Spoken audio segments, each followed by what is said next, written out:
This is Duke University.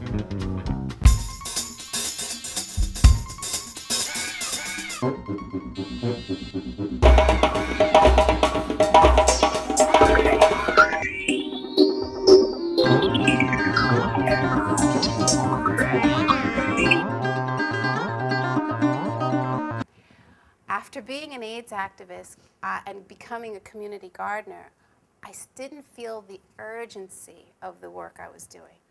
And I would walk around and just notice the neighborhood, and all around in East Durham, you see teenagers standing on corners. Now, my grandma says that idle hands is the devil's work. And if you don't work, excuse me, but your doo-doo gonna be water. That is what she says. She's told me this all of my life. And so looking at and seeing these kids on the street, you know, we say we want to make a difference. We say all these things that need to happen.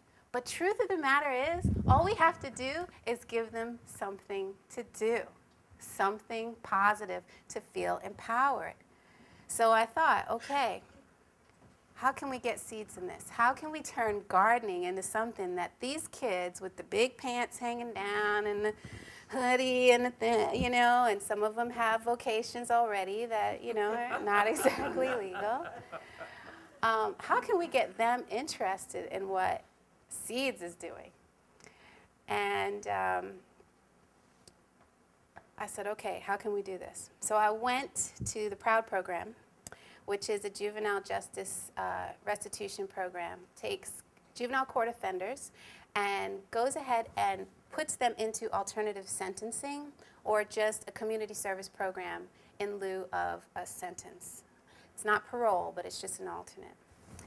And I said, hey, you know, I have this idea, and I'd like to teach juvenile parolees gardening and have them get paid for it and have them actually create micro-enterprises.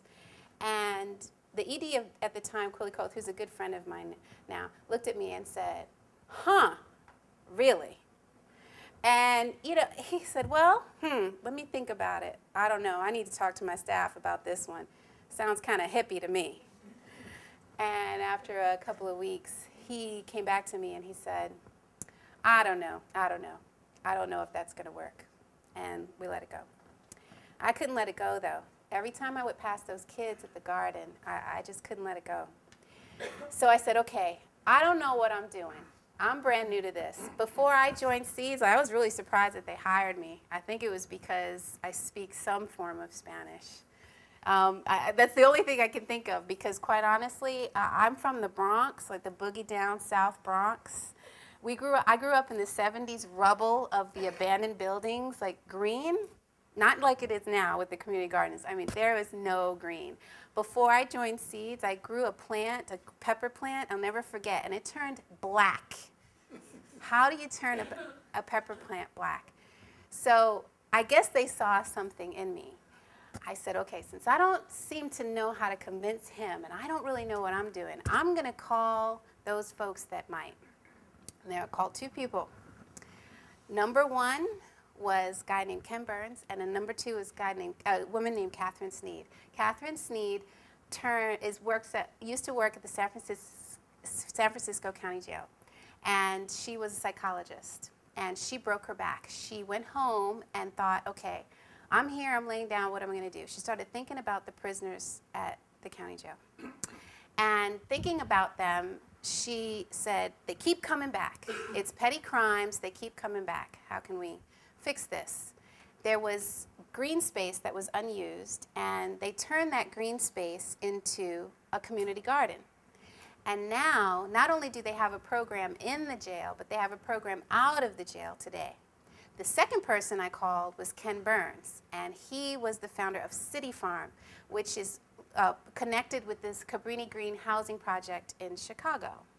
Anybody heard of Cabrini Green? Yes. Yeah.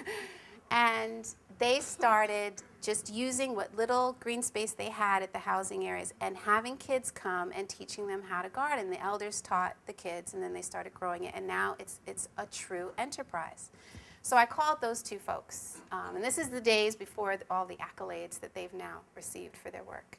And I said, hey, I'm here. I'm in Durham, North Carolina, and I told them some facts and figures about, you know, the crime rate here, just to, as like, do I have to give you street cred? Like, this is needed here. And I really want to start this program, but I don't know how. And I have to say, you know, they really helped me step by step on how to convince Quilly and others to support DIG, the idea of DIG. At the end of my service year, we had received the County of Durham funding, seed funding to start the program, and partnered up with Proud and started with our first group of kids. And I used to have to go in a pickup truck, go pick them up from their group home, where their alternative sentencing was. They couldn't be in the home. Pick them up and drive them and bring them to the garden. And the one thing I do remember is that the pictures, we used to try and take pictures, they would not, because they did not want to be identified by the police or other gang members that they were in this program. So all of my initial pictures are like this, where I'm like this with my spade, and they're like this. And as soon as the camera was off, they were like, okay, so what is this, and what is this, and this and that. And to end it, the time with DIG hired a wonderful man named Earl Matlock, and he ran the program for many, many years until he retired and passed away a couple of years ago. But 10 years later, DIG is still up and running, and Seeds has received over $50,000 in revenue from that time. And now they're employing teens twice a year.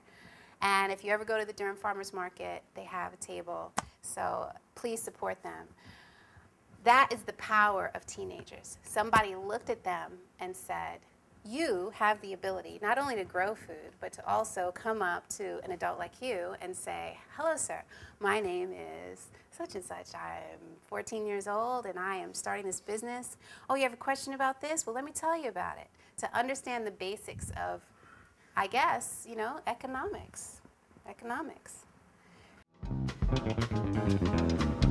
Produced by Duke University. Online at duke.edu.